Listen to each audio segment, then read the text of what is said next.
Yes, guys, it's Danny Glover from Fightfantvlive, proudly sponsored by Treasure Boxing Club. We're down here at the media public workout for Natasha Jonas versus Lauren Price with the England coach, GB coach, and renowned coach. He even used to train me at one point, Gary Hale. How you doing today? How you doing, Dan? Good to see you, mate. All good.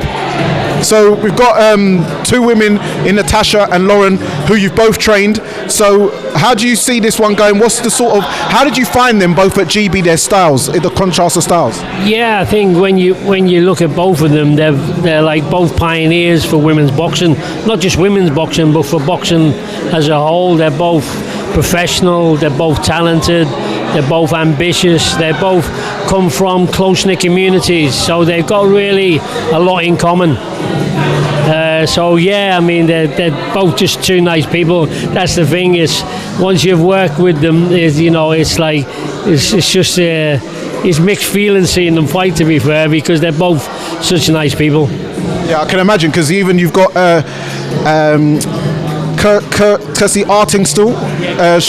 She's also someone who you've trained before. So how does it feel to bring through a lot of the amateurs to now see them on the pro stages? Obviously, even Joshua Boazzi, Callum Smith, Tony Bellew. You've trained a lot of people who are, and a lot of people don't even realise that. Yeah, I think, the sort of system, obviously, first and foremost, the clubs, as you know, do a great job.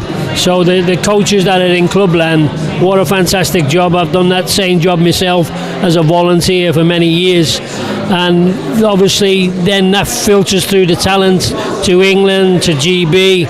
So I think it's just a pleasure to work with the best boxers in the country, and I think obviously since lottery funding came in and UK sport involvement, it's enabled the boxers to train full time, and over the last few years, we've seen the benefits of it. Sort of go back to Tokyo, we won 6 medals, which was the best for 120 years. So that shows you how the GB program works. Yeah, so I know that you used to be a trainer at the Hollington.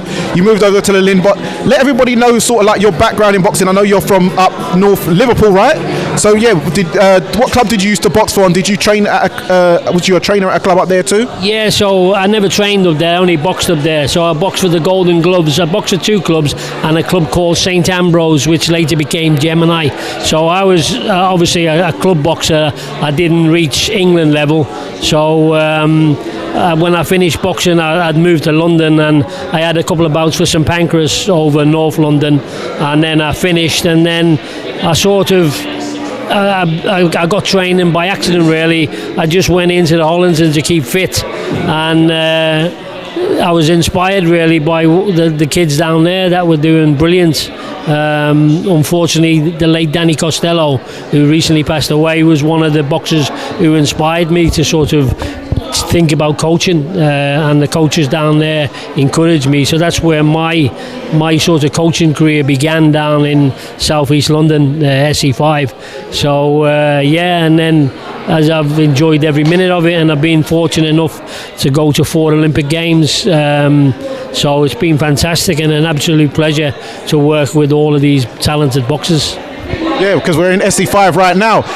So how was it watching like Sonny Edwards versus Galauya fight? Because you trained both of those guys too as well. Yeah, it was really difficult, and I chose not to be involved. If I'm honest, I couldn't go in a corner because the two boxers that I've worked with, and I just thought it was easier for me to sort of take a step aside. And it was, as I say, 2 really super talented. Galal's Olympic champion, and I'm sure he'll go on to be, world champion and reign for a long time. So Sonny's unbelievable, talented, natural talents, flamboyant.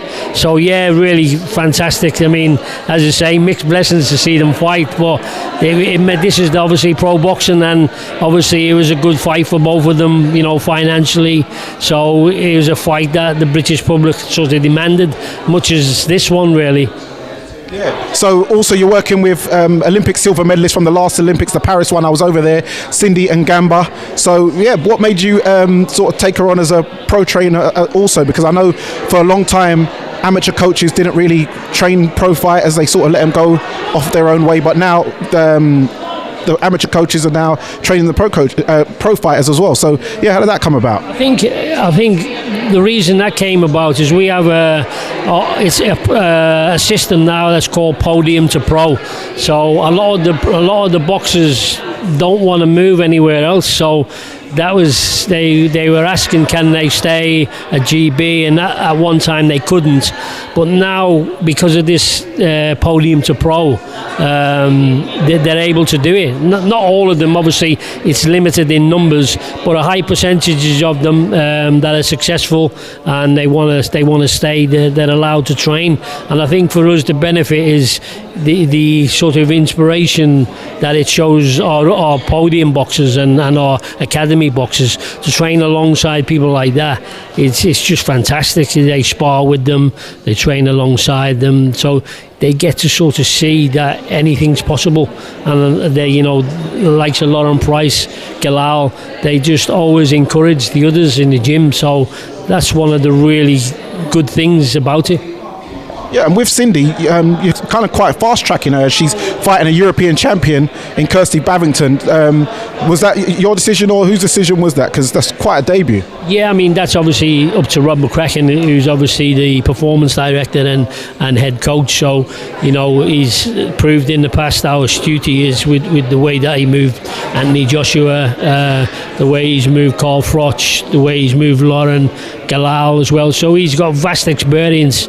He boxed as a pro, top level. So, he's got fantastic judgment. So I think, he knows what Cindy's capable of. I mean, I think she's going to make an awesome pro. I think it will suit her more. She gets stronger as the rounds go on.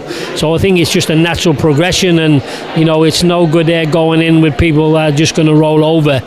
She needs to get rounds under her belt to gather the experience to move. She's got ambitions of boxing for a world title within 18 months. So I think she needs that type of grounding to be able to fulfill that ambition. So with the men, we've got Delicious Ori and Pat Brown making their debut, but who can you let us know to look out for in 2028 for the Olympic squad, those coming through from both men and the women's team? Yeah, I mean, we got a new team now. They're immensely talented, but it's going to take time. We've got a super heavyweight, Damar. Yeah, his escape. Yeah, Damar. Yeah, I can't figure his second name. So yeah, we got Damar. We've got Isaac Oko. So he's really talented. Tegan Stott is really talented. So there's lots of talent there. It's just nurturing them.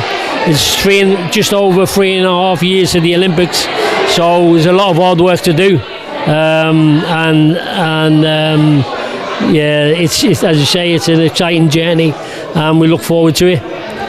Thomas.